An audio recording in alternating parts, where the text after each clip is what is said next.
stretch of games before the big World Cup break.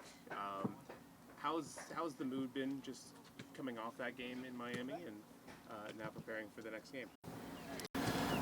Yes, no, the mood is good. Of course, happy for the victory, but as well knowing that it's over, we rest after the game because we came from a tough calendar,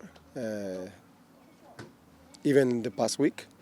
So we rest a little bit after the game, and then we were okay working again and working hard as always because we want to finish the best as we can. You kind of mentioned it. I mean, just the crazy amount of games that you've had over the past month. You've had Wednesday, Saturday, pretty much the last 20, 30 days.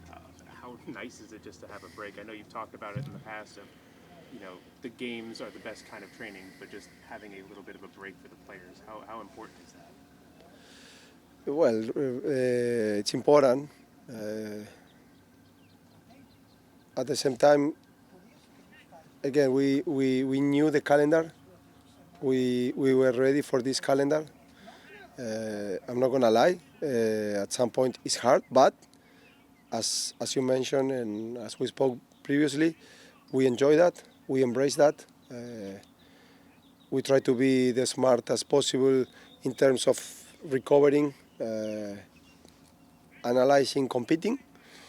And when we have the chance to do a short break like this week, we try to recover the load and the physical condition of the players to face the last sprint. Looking ahead to Montreal, obviously that was a big match a couple months ago now for you, making your first win with the club as the interim head coach. Now heading to Montreal, what have you kind of seen since you last played them in terms of any changes that you may have seen, and kind of how are you preparing for that game on Saturday? Well, they changed the coach, so that changed a bunch of things. We have analyzed them like they analyzed us. We are going to prepare the game like we do always, knowing they are at home, and we want to go there with a lot of energy, fighting like always for the points because at the end of the day, it's what we want.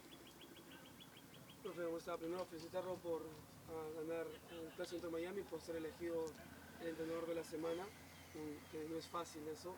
Pero ya con varios partidos jugados, se puede decir que el estilo de Orlando City es defensivo, ya que en todos sus partidos, excepto Nashville, cuanto menos han tenido posesión, se han conseguido resultados positivos.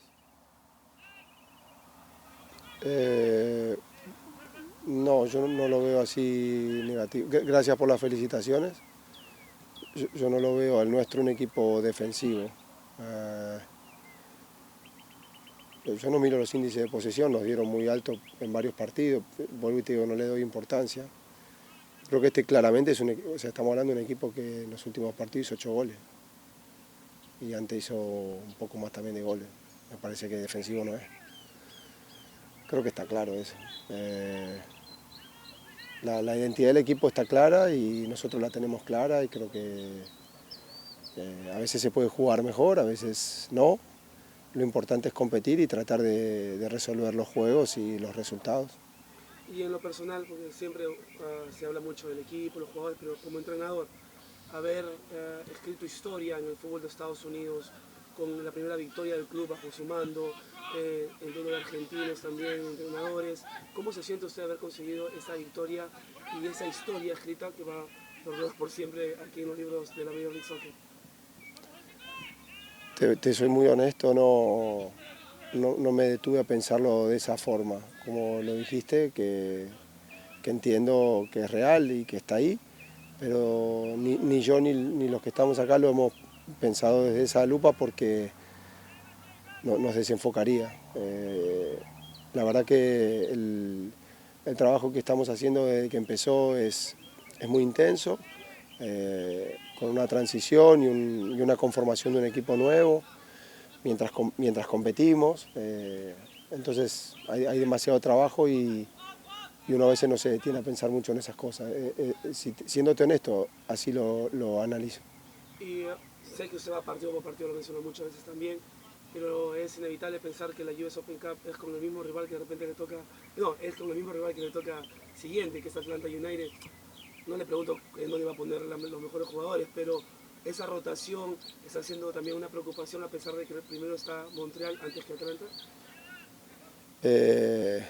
Bueno, lo respondiste vos. Me conocés y ya hiciste la pregunta y mi respuesta. Sí, así como lo dijiste, te lo digo yo. Partido a partido, uno a la vez. Por suerte, lo que sí te puedo agregar es que por suerte recuperamos muchos jugadores. Y eso nos ayuda un poco más a enfrentar esta cantidad de partidos en 2 competiciones. Y muy aparte del estilo, los resultados son los que mandan. 3 victorias, ¿no?, que ha conseguido Montreal, Charlotte e Inter Miami. ¿Cómo son las conversaciones con el GM de que sea usted el permanente, el elegido para quedarse el resto de la temporada? Hubieron algunas victorias más. En New England y... Sí, perdón. Pero solo para que queden en los récords. Lo mismo que te dije recién, enfocado en Montreal. No pienso más que en Montreal y después pensaremos en el siguiente y en el siguiente y en el siguiente. Hay mucho trabajo por hacer, se hizo mucho, hay que seguir trabajando muchísimo, necesitamos tiempo y usar ese tiempo trabajando mucho.